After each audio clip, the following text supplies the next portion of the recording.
visitaremos lugares que vemos todos os dias.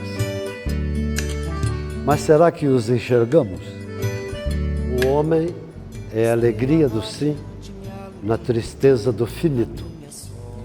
Essas palavras do filósofo francês Paul Ricoeur resumem o nosso programa.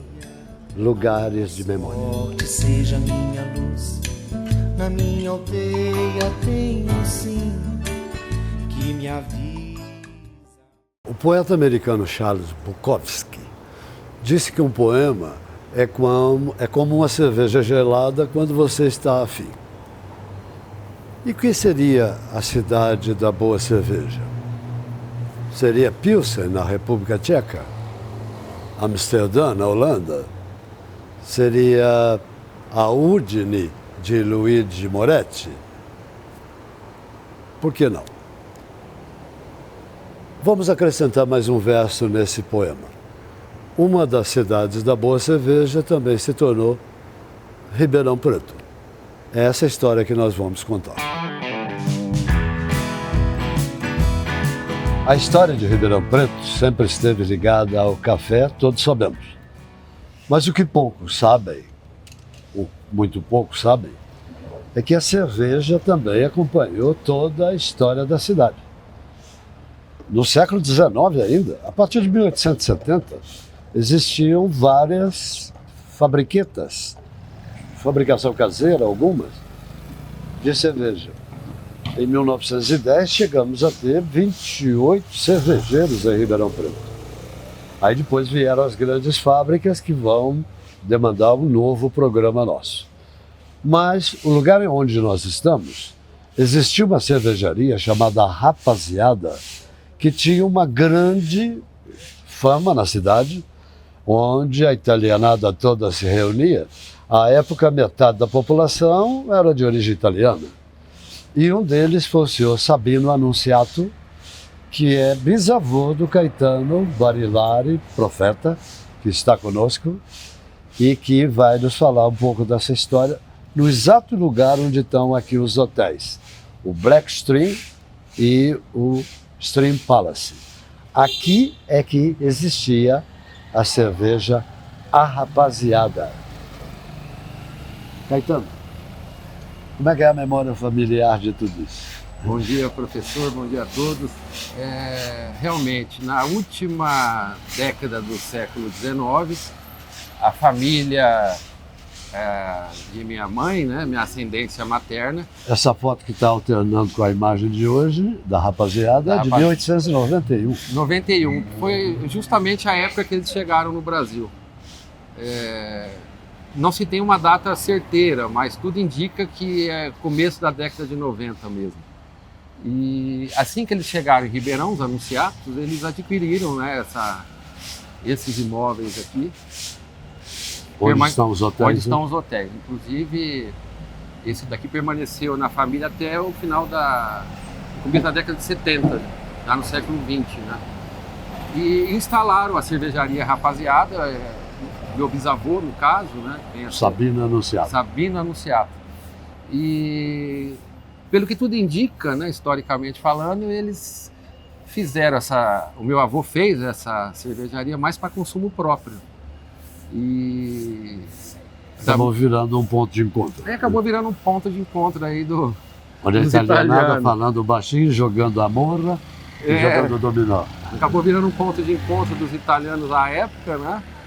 E eu creio, né?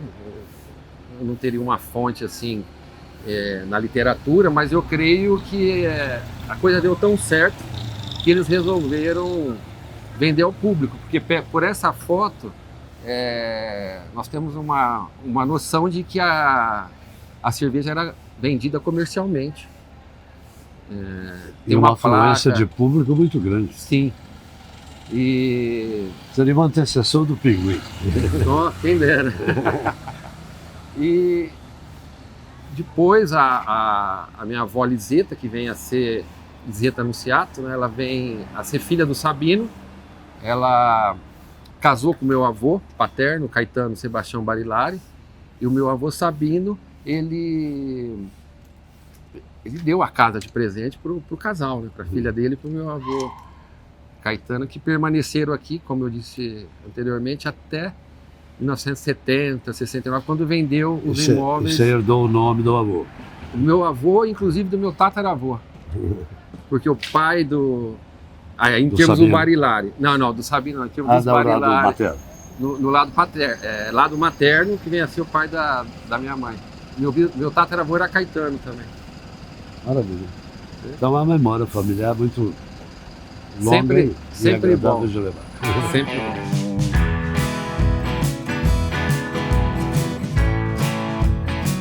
Estamos aqui com o jornalista Paulo Verri, que vai nos explicar como era Ribeirão Preto no final do século XIX, em termos de aumento populacional muito rápido, em face do café e também das atividades urbanas que se desenvolveram. Exatamente, professor. Existe um dado histórico, em 1886 havia 5.500 habitantes e para 1888 a população dobra, são 10 mil habitantes. 50% disso era de origem italiana, imigrantes italianos. E nós estamos aqui hoje em frente a um dos comércios, vamos chamar comércios, que existiu na época, que foi uma fábrica de cerveja. Uma fábrica de cerveja chamada Rapaziada. Essa fábrica ela recebia os italianos não só para eles levarem cerveja para casa, mas também para eles consumirem aqui. Eles se reuniam, jogavam dominó, jogavam moura, e era um ponto de encontro dessa comunidade italiana em Ribeirão Preto. Deve ter inspirado o Gonzaguinha na música. Com certeza deve ter inspirado o Gonzaguinha.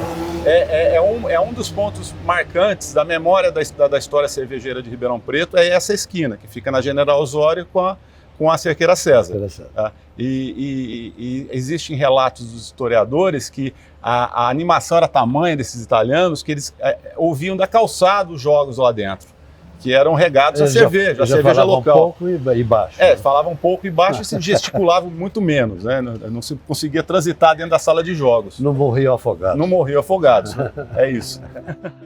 O crescimento de Ribeirão Preto foi impulsionado pela enorme crescente produção de café.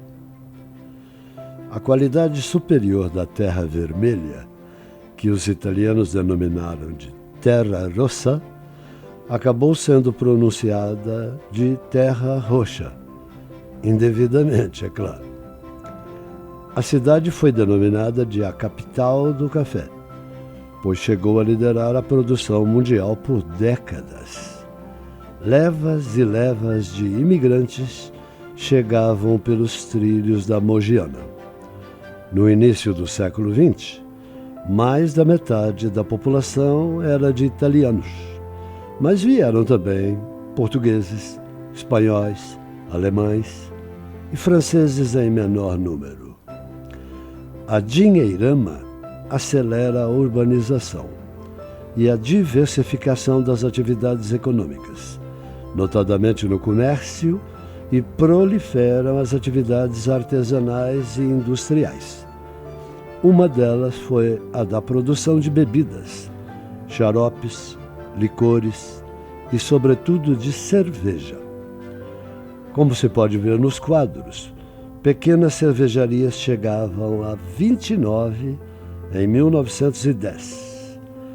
Uma delas chegou mesmo à condição de fábrica, empreendimento dos italianos Quarto Bertoldi e Salvatore Livi, que agregaram unidades menores pertencentes a João Bernardi e irmão, além das de João Bertoni e Ernesto Schiboli. Alcançaram a primeira premiação em 1901 com a cerveja Mulata, na Exposição Regional Agrícola, e a sua consagração se deu em 1908, na Exposição Nacional do Centenário da Abertura dos Portos no Rio de Janeiro. Essa empresa pode ser considerada a primeira a dar a justa fama da cidade da boa cerveja.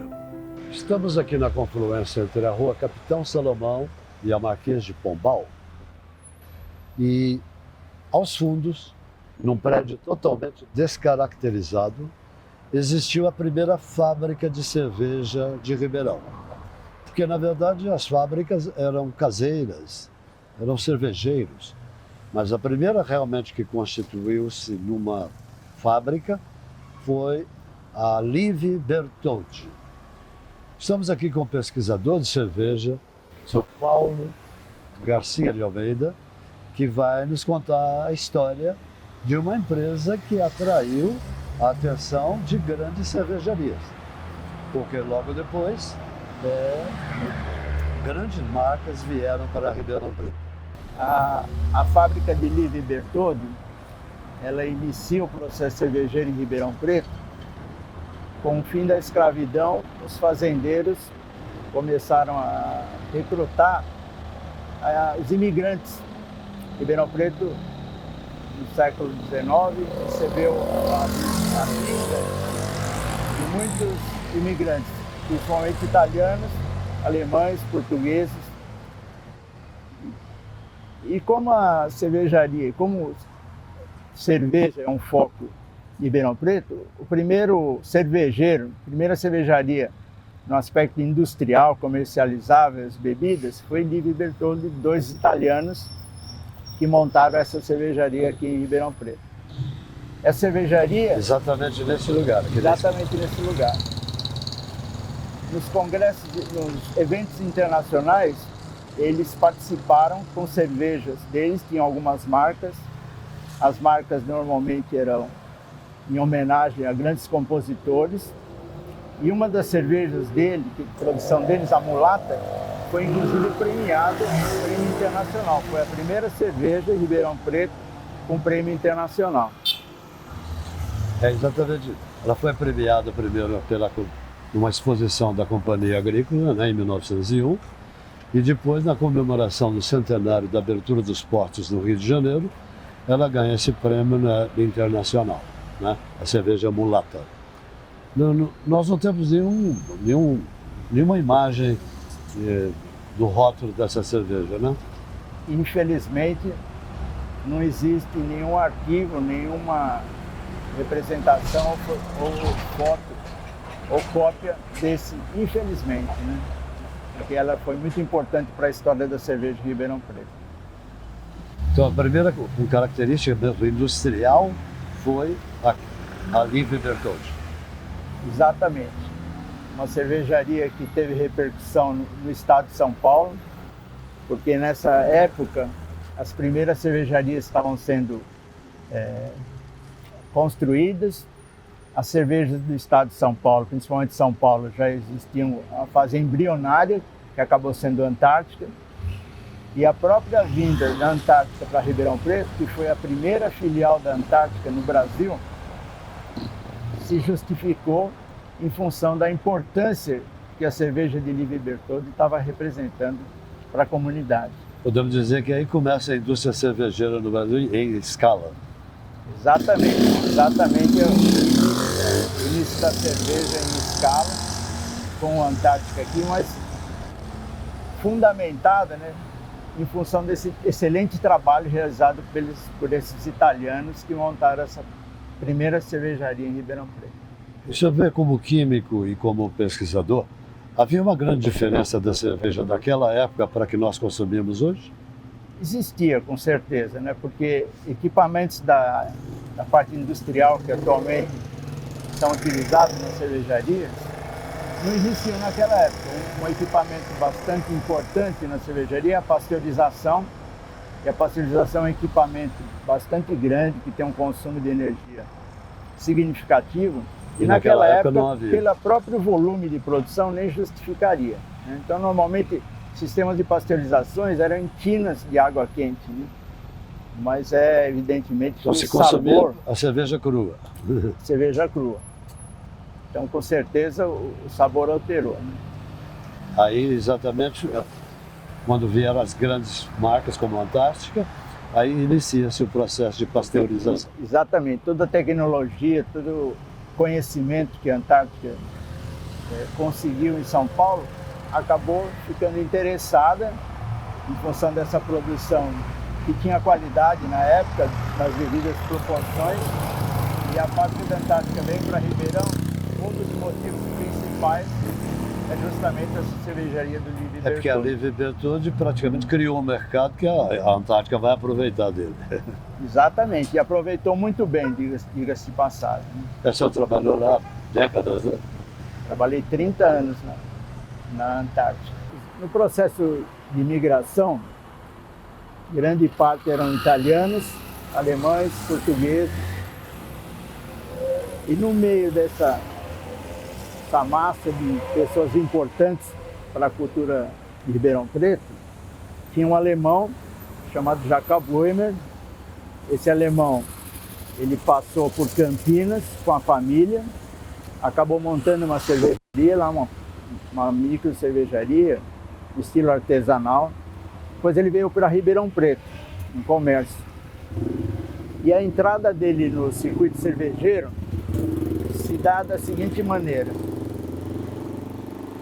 Tivemos um problema grave na região que focou em São Simão, foi a febre amarela. São Simão e a região foi acometida dessa epidemia, Ribeirão Preto também. E São Simão tinha um médico, o Dr. Stanislau, que acabou ficando muito famoso pelo trabalho que ele desenvolvia, principalmente na área de higiene e saneamento básico. Ele veio para Ribeirão Preto, clinicou aqui, teve muito sucesso, foi até um político, foi um dos primeiros vereadores de Ribeirão Preto. E na época ele acreditava que o problema da febre amarela vinha da água. Muitos cientistas estudavam a febre amarela, dentre eles Emílio Ribas, Adolfo Lutz e Luiz Pereira Barreto. Luiz Pereira Barreto entendia, ou achava, acreditava que a febre amarela vinha da água. Baseado nisso, ele era muito amigo, porque ambos eram médicos, de Dr. Stanislau, e eles propuseram que, em função da febre amarela até então era da água, de acordo com o pensamento deles, que o ideal seria uma cerveja. Por que a cerveja? Porque no processo de fabricação da cerveja, a água é fervida, automaticamente eliminaria os micro-organismos, no ensinamento deles. E para isso, como o Dr. Stanislau era maçom, ele convidou dois maçons, Jacob Boehmer e Manuel França, que tinham um comércio em Ribeirão Preto, na General Osório, que era um fabricante de cerveja artesanal, mas vamos dizer assim, cerveja artesanal raiz, né? Não era uma indústria. E aí eles foram convidados para sugerir o consumo de cerveja na época. Por quê? Porque a migração italiana sempre foi forte, o consumo era de vinho, que era a tradição italiana, e ele trouxe a tradição alemã da introdução da cerveja. Então ele foi o primeiro cervejeiro artesanal, raiz, vamos dizer assim, de Ribeirão Preto. Boehmer teve uma participação bastante importante com Luiz Pereira Barreto. Luiz Pereira Barreto também, como vocês sabem, teve uma participação também na futura fábrica da Antártica, em Ribeirão Preto. E Jacob Boehmer, além disso, teve uma participação muito importante, porque como maçom, ele foi um dos fundadores da loja Estrela do Oeste, que é a loja mais antiga de Ribeirão Preto. Há 140 anos ininterruptos, ela trabalha socialmente para Ribeirão Preto. Então, Jacob Boehmer foi um personagem muito importante na história da cerveja da cidade, e eu diria do estado de São Paulo também, né? Porque ele acabou influenciando Livre Bertoldi, acabou influenciando outros cervejeiros em maior escala e também, por que não dizer, trazendo a Antártica para Ribeirão Preto e posteriormente a Paulista. Cantiamo insieme con la famiglia Paganini, America, America!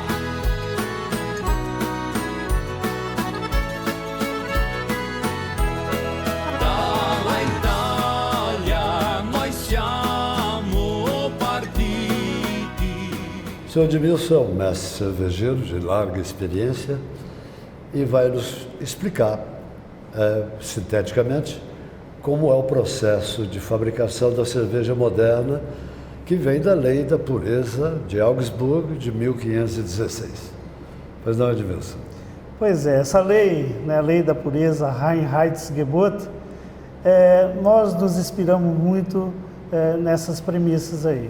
Mas ela basicamente consiste na gente trabalhar a água em primeiro lugar, que é, aliás, o componente que tem maior quantidade, o malte, o lúpulo e a levedura. Como é que funciona isso? Primeiro, a gente tem que saber o estilo da cerveja que a gente está produzindo. Se nós quisermos uma cerveja, por exemplo, voltada para o estilo Pilsen, nós temos que trabalhar com uma qualidade da água Pilsen que requer é uma isso. cerveja de origem tcheca, né? Isso. É o nome de uma cidade da Na verdade, a República Tcheca. gente usa o nome Pilsen, né, meio que voltado para o marketing. Na verdade, é lager, uma cerveja de baixa fermentação. Então, ali a gente pega e requer, por exemplo, a moagem, primeiramente, do malte, conciliado com essas águas, que aí a gente precisa de saber a dureza dessa E o água. malte tem uma grande variedade e conforme ele dá a coloração da cerveja. Também, ele é muito responsável aí pela parte de cor. Se a gente quer um malte, uma cerveja mais escura, por exemplo, nós fazemos com que os maltes escuros propiciem essa coloração. Existem maltes voltados para a cor vermelha, malte de trigo, que dá característica para as cervejas de trigo. Então, assim, através dos maltes a gente consegue fazer uma grande infinidade aí de produtos, principalmente das cervejas. Agora, houve uma mudança muito grande, né, na produção de cerveja com a introdução da refrigeração no final do século XIX, início do XX, né, e a pasteurização do grande mestre cientista francês, né, Louis Pasteur. Isso, primeiramente da parte da inovação, né, que substituiu naquela época lá as pedras de gelo, as cavernas que eram armazenadas, né, e o grande responsável por isso foi Linde, né, tanto é que os compressores Linde existem até hoje. E depois, exatamente como bem lembrou aí, a parte da pasteurização por Louis Pasteur, né, que foram Que assim... é o choque térmico, né? Exatamente. Bom, o que é pasteurização?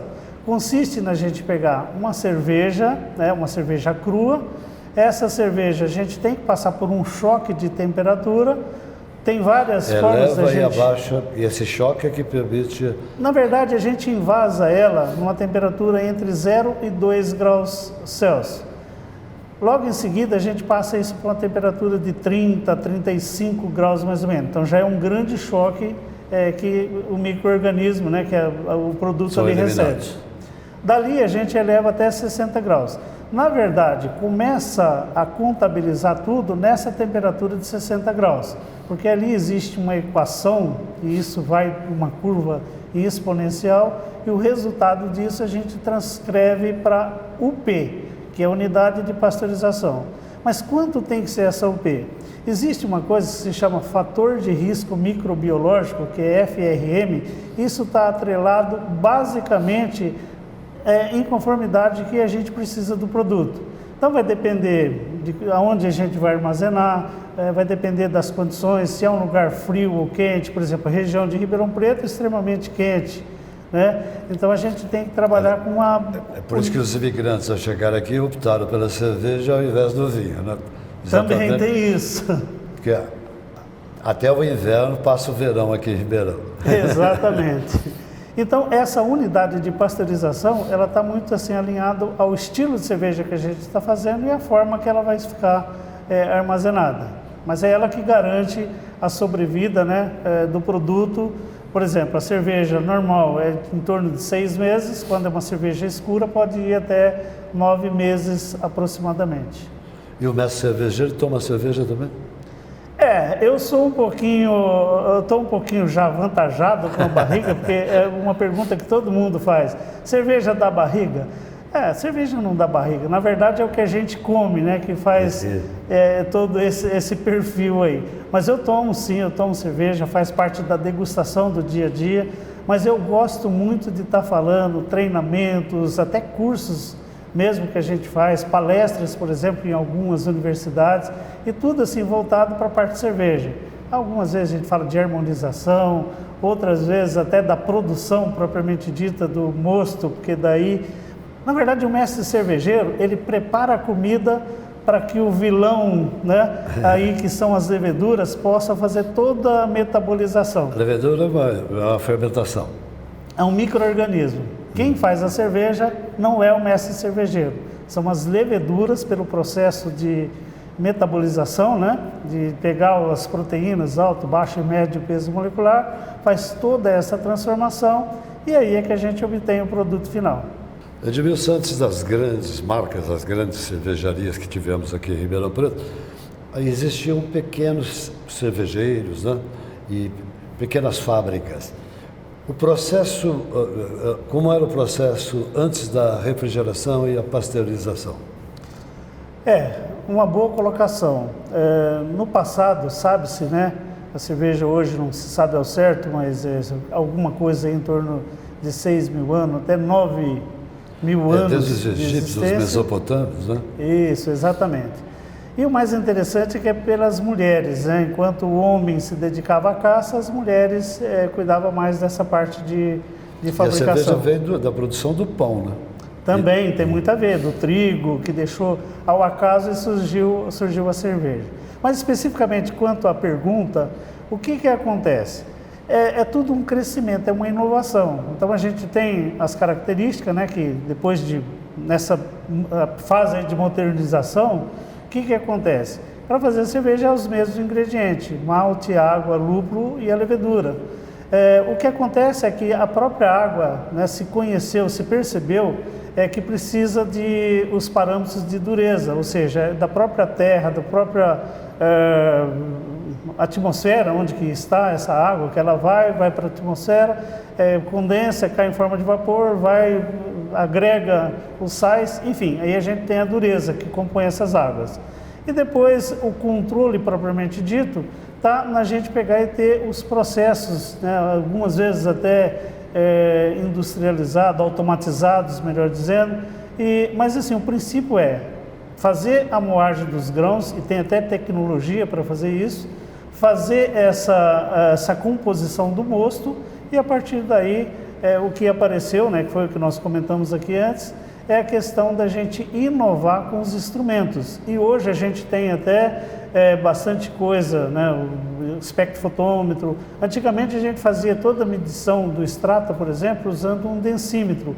Hoje não, a gente tem o Beer Analyzer, a gente tem colorímetros. Então assim, na fase que eu peguei um pouco dessa etapa também, a gente tinha a adega indoor, por exemplo, que era a maioria, o tanque outdoor, ele surgiu bem depois, né?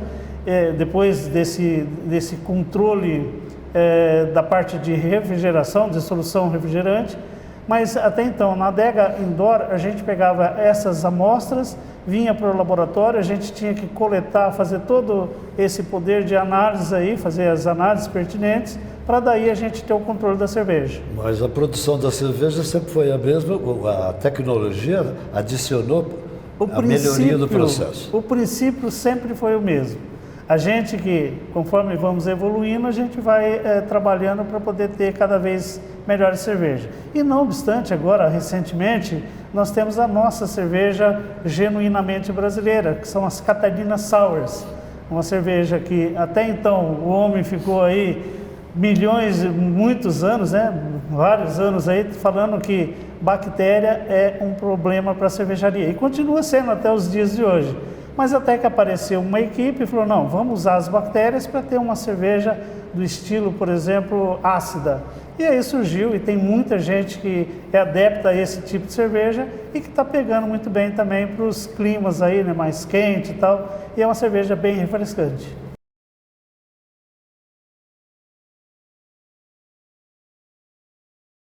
Os imigrantes tiveram um papel muito importante na história de Ribeirão Preto.